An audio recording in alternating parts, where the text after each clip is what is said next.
Still using SSH keys, RDP logins, and database credentials? It's time to access your infrastructure like it's no longer 1999. StrongDM is the only modern infrastructure access platform.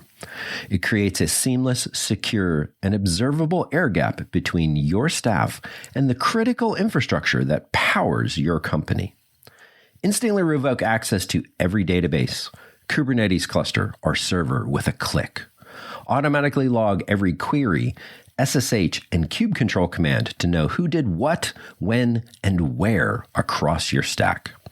Eliminate credentials from end-user workflows to deploy access that's zero trust and least privilege by default.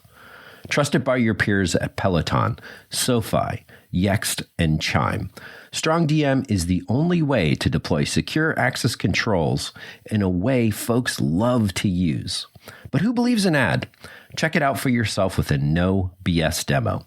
Sign up at www.strongdm.com/get-a-demo. Cloudcast Media presents from the massive studios in Raleigh, North Carolina. This is the Cloudcast with Aaron Delp and Brian Gracely, bringing you the best of cloud computing from around the world. Good morning, good evening, wherever you are, and welcome back to the Cloudcast. We're coming to you live from the massive Cloudcast studios here in Raleigh, North Carolina. Hope everybody's doing well. We are getting towards the latter half of May 2022 and another Sunday Perspective show. Good to be back with you all doing another Sunday Perspective show. Thanks to everybody who's been listening. The show continues to have really, really good numbers, and it's great to have a lot of folks who are reaching out to us recently. Everything from job advice to questions about where to go with technology, and so more than anything, it's been nice to really just have new engagements with the community. So thank you for that. What I want to do today is. I don't want to say it's going to be uncomfortable, but I feel like maybe it's a good time. We've done a lot of shows in the past on Sunday Perspectives that have been, looking back at technology, like why did a certain technology succeed or struggle, or, where is the state of that technology? And I feel like right now, one of the things that's on a lot of people's mind is kind of what's the state of the interaction of sort of the economy, wherever the economy might be, where you are, and, how that impacts your job, which is around technology. And so what I thought I would do today from a Sunday perspective is, look back on, as somebody who's seen a few things, as you will, look back on the last couple of sort of downturns we've had in our industry. And, a lot of the conversation going on these days is, there's a lot of people in the industry, a lot of people just in general who have never been through a downturn. And I'm not necessarily projecting, how big a downturn we'll see or what's going on, but kind of give you some perspective on the last couple, one around 2000, 2001, one around 2008, 2009. So it's been a little while, before we started the show. And I thought I'd give you some perspective on sort of living through what that was like, kind of some of the signals that were out there, and, just give folks some insight into sometimes history tends to repeat itself. So sometimes it's useful to have some historical perspective on things, and just, some tips and tricks as to, how to get through some of these things, because they happen from time to time. Sometimes they happen frequently, and sometimes they're fast, and sometimes they're longer. And so I thought what I'd do is dive into a little bit of retrospective, a little bit of perspective on what happens in our industry when the bigger, broader economy goes through some struggles, and how that impacts our industry. Even though our industry, tends to always talk about being, the driver, the innovator, the thing that's moving everything forward, it's not by any means, immune from being impacted from the broader economy. So I'm going to dig into that right after the break. Today's sponsor is Datadog, a real-time monitoring platform that unifies metrics, logs, and distributed traces from your cloud containers and orchestration software. Datadog's container-centric monitoring features allow you to track the health and performance of your dynamic container environment. The container map provides a bird's-eye view of your container fleet, and the live container view searches, groups, and filters your containers with any criteria, like tags, pods, or workspaces. To start monitoring your container clusters, sign up for a free trial today, and Datadog will send you a free t-shirt. Visit datadog.com/container-cloudcast to get started. That's datadog.com/container-cloudcast. Today's show is sponsored by Ravello. Having a hard time hiring engineers? Revello lets you sidestep the competitive U.S. talent market by helping you hire skilled remote engineers in Latin America. They provide full-time senior engineers with 5+ years of experience who are embedded in your team like a normal hire. Revello is an end-to-end solution that handles sourcing, vetting, hiring, payroll, and compliance. They also don't force you to pay for things you don't want, like a project manager. You can interview any engineer before deciding. All engineers are proficient in English and have high time zone alignment with US-based teams. You don't have that painful 24-hour turnaround where you have a question for an engineer who is on the other side of the world. Check out Revello today. Go to revello.com/cloudcast. Check it out. That's revello.com/cloudcast. And we're back. And as I mentioned at the top of the show, I want to dive a little bit and give some perspective, having lived through the last couple of big economic downturns, things that impacted the global economy. And to a certain extent, I'm going to kind of probably narrowize this or narrow it down a little bit to what we saw in the United States, but obviously they had broad impact. So I want to dive into that. And the reason I want to do that is because, we have all sorts of ups and downs that happen in our lives from year to year. And, maybe you get to work on something that's, really exciting and really fulfilling from a job perspective. Maybe sometimes you're sort of stuck in a rut for a while. Maybe you get a raise, maybe, things are a struggle and you change jobs or whatever. Those things kind of come and go all the time. We've had some shows that we talked about, some career advice, some job advice, types of those things. But, when we have something that is really macro, that to a certain extent, sometimes you just feel like you have no control. You have no knowledge of what's going on, as much as there's a lot of noise about it. So I thought, maybe what we do is dive into a little historical perspective. So let me first start back in 2001. And what I'm going to try and do is through each one of these, kind of try and draw some parallels maybe to where we are today, where there are parallels, where there are not parallels, those types of things. And again, this isn't intended to sort of tell you what the master blueprint should look like as to how to succeed through difficult times or, like how to avoid failure. But hopefully, it's some learnings that you can potentially relate to, wherever you are in your life or with your job or your local economy, whatever that might be. So let's go back to what's often referred to as the internet crash, the .com crash, the internet bubble. So basically what was going on from about 1996 to 2001-ish was really not the original beginning of the internet. That goes all the way back to the 60s, but essentially the beginning of the commercial internet. So, you had a lot of people beginning to get onto what became an internet. You had people beginning to use technologies like web browsers. You're beginning to have TCP/IP built into your laptop. You were connected to things oftentimes through Ethernet, and wireless wasn't really a thing yet. And just to put this in perspective, Yahoo was the world's biggest browser. Google almost didn't really exist yet. A lot of people were on these kind of what are called walled gardens internets, so things like AOL and other things. But anyways, long story short, this was the period of massive build out of the internet. So you had basically people talking about, you'll go back if you want to, historical context, people talking about the information superhighway. And the net of it was there was a massive build out, a ton of capital put into the system to build out the internet, put a ton of capital put in ahead of the system to build out the internet. And a lot of different interesting business models were kind of being kicked around. And again, if you go back, you're going back 20 plus years, this was the origin of e-commerce. This was the origin of maybe, delivery services. This was, the beginning of, not necessarily interacting with physical brick and mortar stores. And the net of this was everything and anything and everything technology was getting valued through the roof.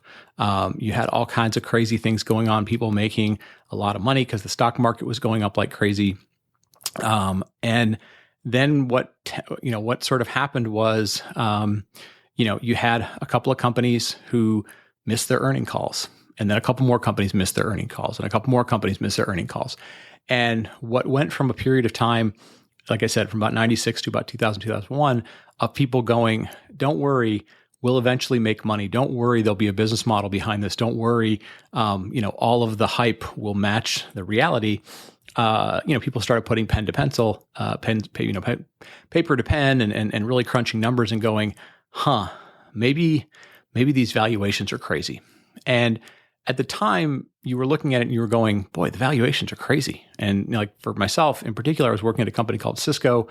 We were basically building the internet. We were the Pied Piper of the internet. And it was crazy because the stock price of Cisco would go up $1 a day or $2 a day or whatever it was. And it always went up. Now, we were making a lot of money. We were building a lot of interesting things. But at the same time, the things that were being pumped into the system were too much for the system to take. And eventually the system crashed.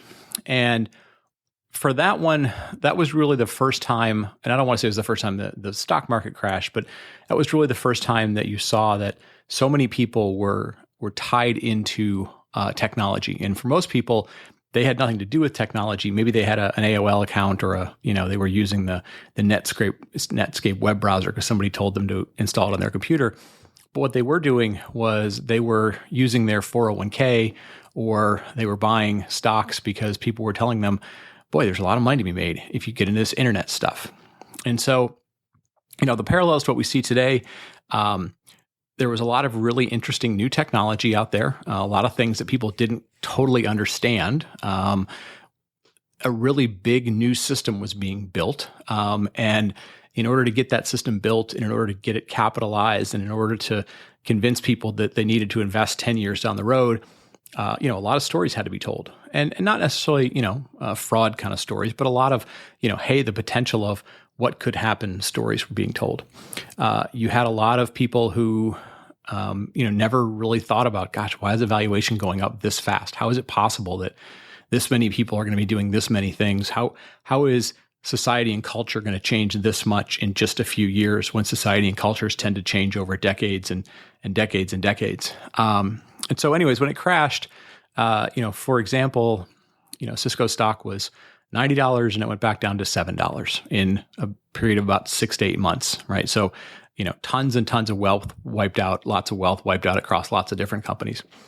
And what ended up happening at that point was a number of things. Obviously, a lot of layoffs, a lot of recalibration of finance, a lot of people really rethinking what was going on.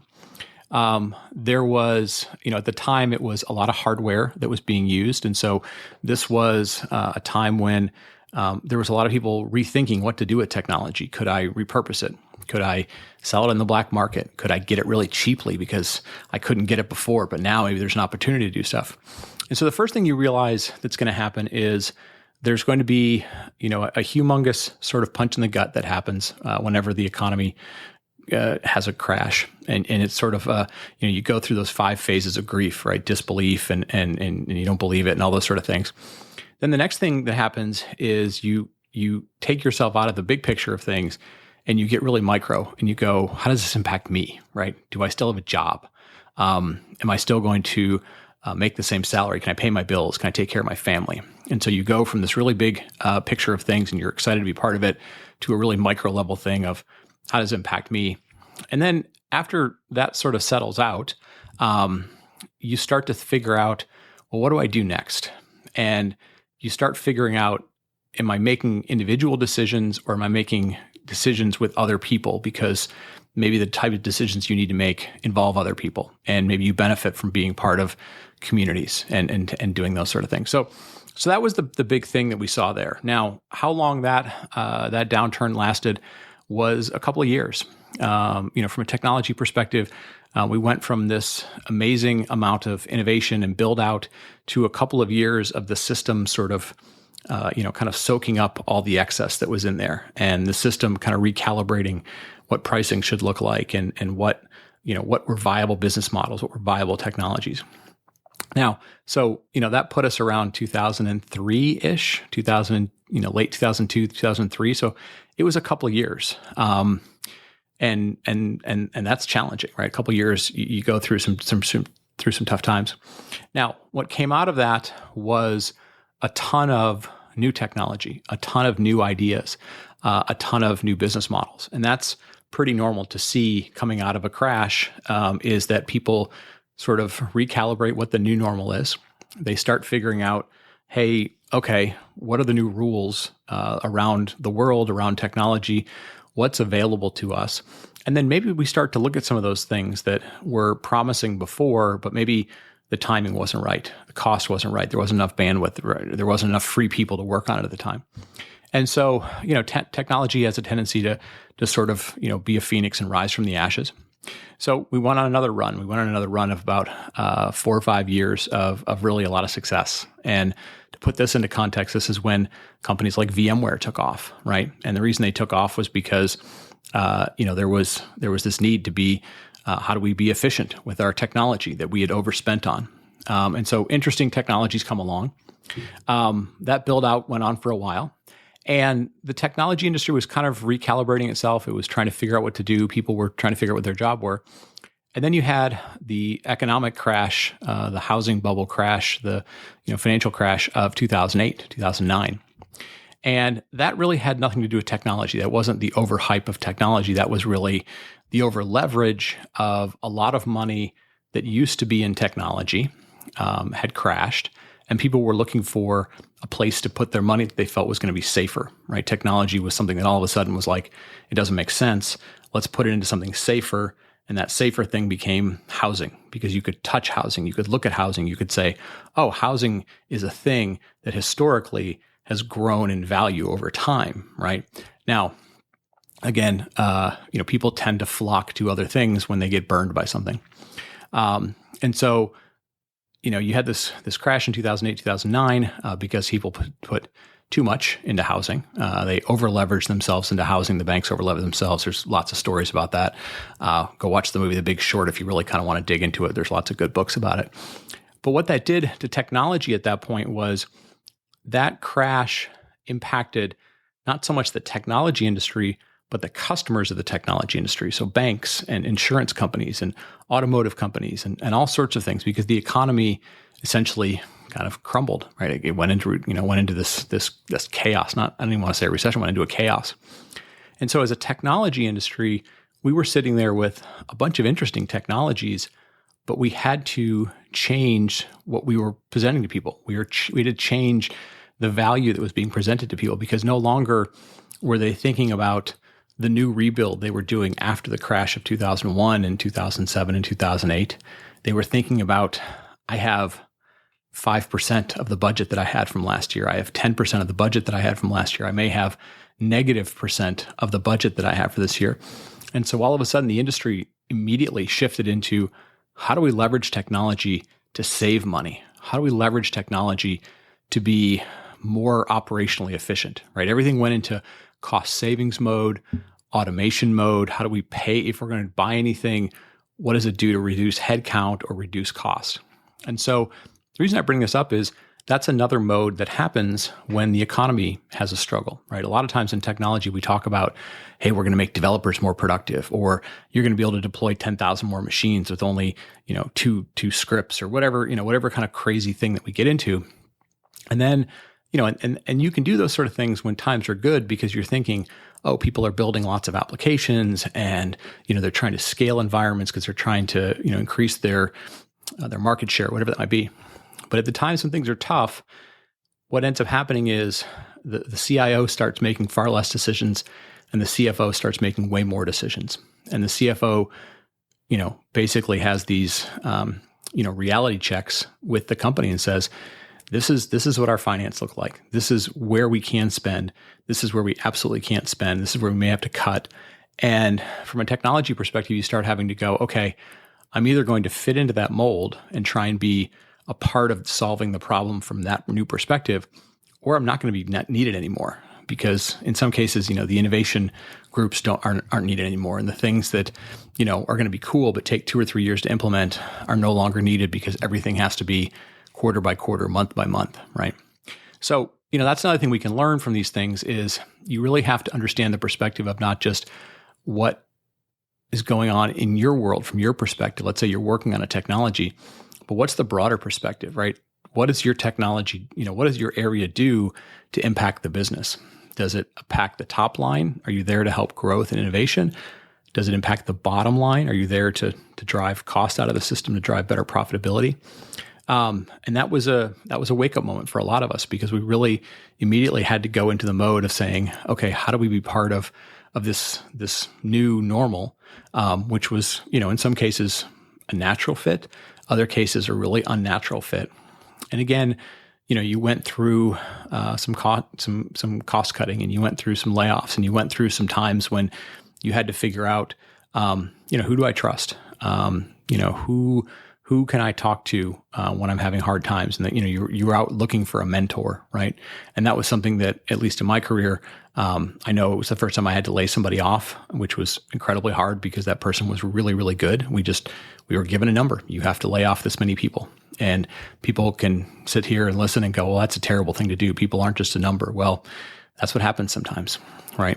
I was part of groups that were eliminated in a later job. And we were, we thought we were doing really great things. And it just sort of came down, and they said, this, and this group, all eliminated. Just overnight, one Monday morning we walked in.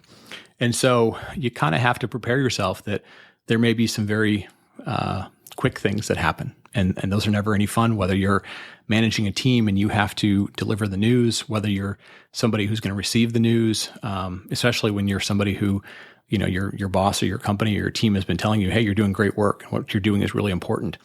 Like, when things get really bad, that can happen overnight. And you have to kind of prepare yourself a little bit for that.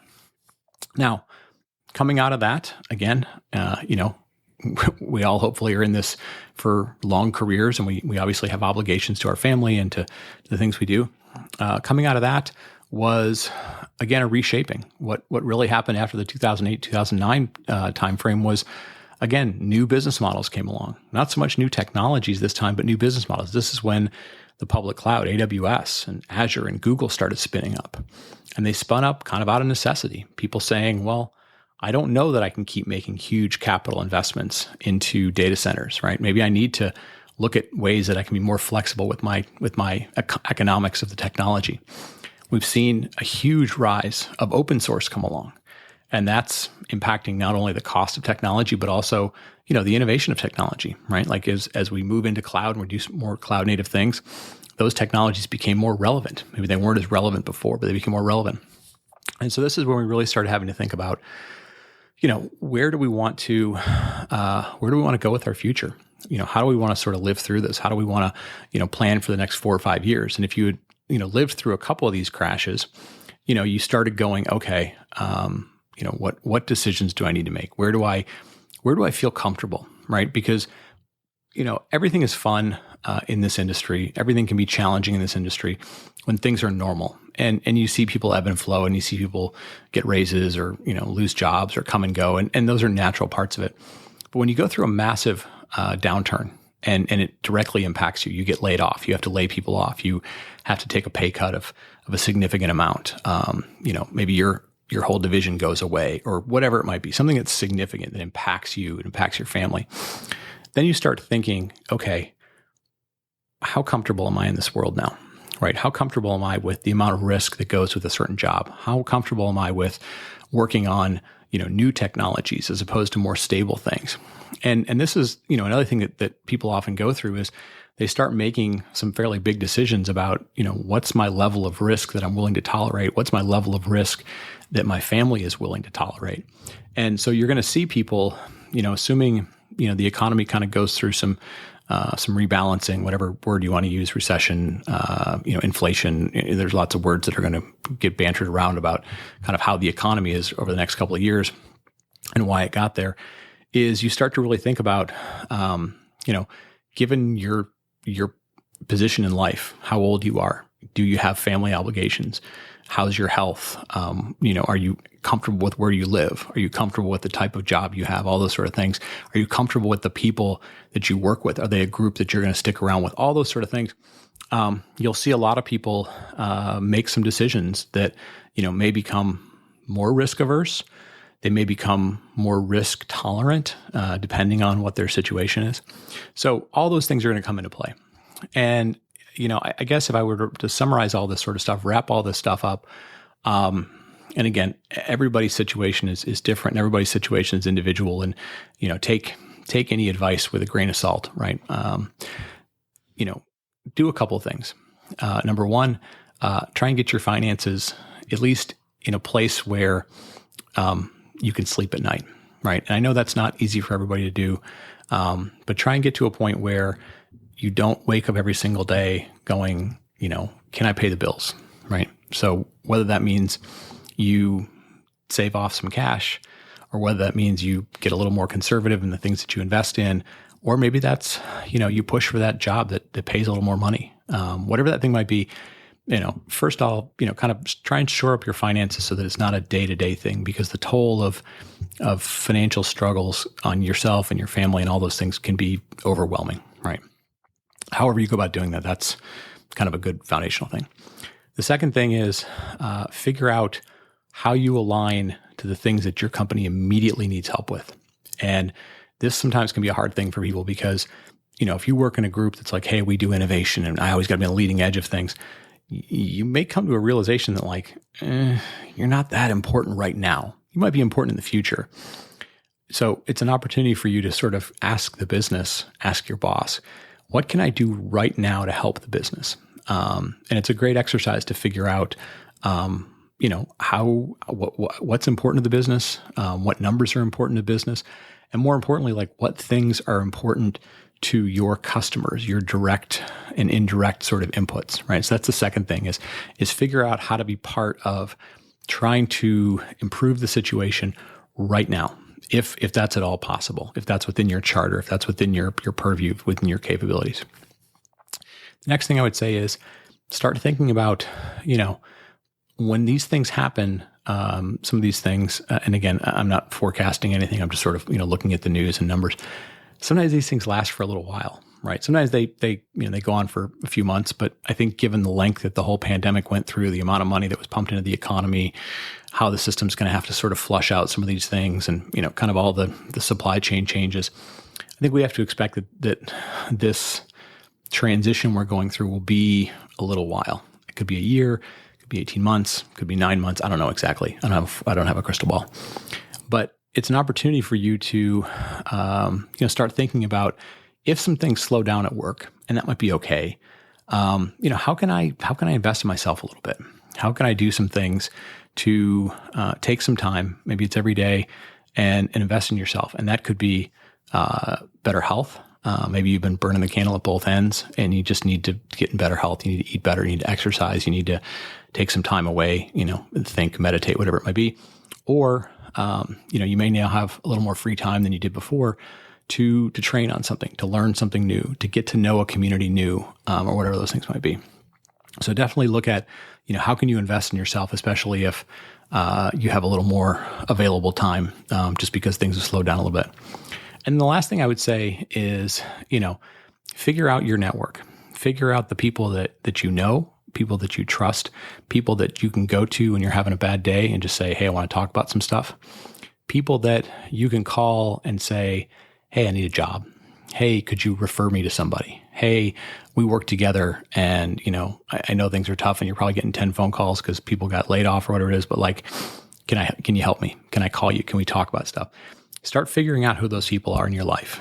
And people that you trust, people that you look up to, people that are willing to put in some time with you, find a mentor, or, maybe if you're a little bit older, be a mentor, right? Pay it forward. If somebody's helped you in the past, pay it forward and be that person for somebody who reaches out to you. So, I don't know where things are going. I don't love doing a, hey, things are bad kind of show, but, I thought having lived through some of these things and there's a lot of uncertainty with people right now. Maybe they're looking at their investment portfolio and they're going, oh, things are down or whatever. Sometimes you got to step back a little bit and go, okay, these things might be happening, right? Like you may not have any control over the economy, right? Not a lot of us individually do, but you can control what you can control. And that's what you have to sort of look for is what can I control? And figure out also what can't you control and try and do the best you can with the things that you can control. And those could be, yourself, your health, your finances, how you can do things on a day-to-day perspective with your job, how you can be a better friend, a better mentor. And the other thing that comes out of a lot of this stuff is it's an opportunity to sort of learn a little more about how the world works, because the world is a a big place. It's a big interconnected place. Maybe you've been sort of focused and heads down on some things. It's a good opportunity for you to learn how the economy works and how, policy decisions get made and how important certain aspects of companies are. You might say, well, my job's really important. Maybe it is in good times more so than bad times, but it's an opportunity for you to learn more about how systems work at a big level. So with that, I'm going to wrap it up. Sorry to be a little down on this one. I was, really kind of thinking about this. I'm probably thinking about this too much like a dad, trying to give some advice, but hopefully some part of that was helpful. If you've lived through some of these things, you're probably nodding your head a little bit going, yeah, I remember those things. They're never fun to live through. They're never fun to be part of. The good times in technology are always much, much more fun. But the reality is, our systems, they ebb and flow, and every few years, these types of things happen. And we may be in the beginning of one of these things, maybe in the middle of one of these things. I don't know. You never know when it begins, and you never know when the bottom is. So anyways, hopefully some of this was helpful to you. Hope everybody's doing well. Thank you to everybody who's been listening to the show, who's, like I mentioned at the top of the hour, sending us feedback, sending us questions. We really enjoy that. We enjoy the interactions, folks telling us, they've listened for a week or they listened for 10 years. Thanks for being part of the community. The show continues to grow, which is exciting for us. And so with that, I'll wrap it up. We will talk to you next week. Thank you for listening to The Cloudcast. Please visit thecloudcast.net to find more shows, show notes, videos, and everything social media.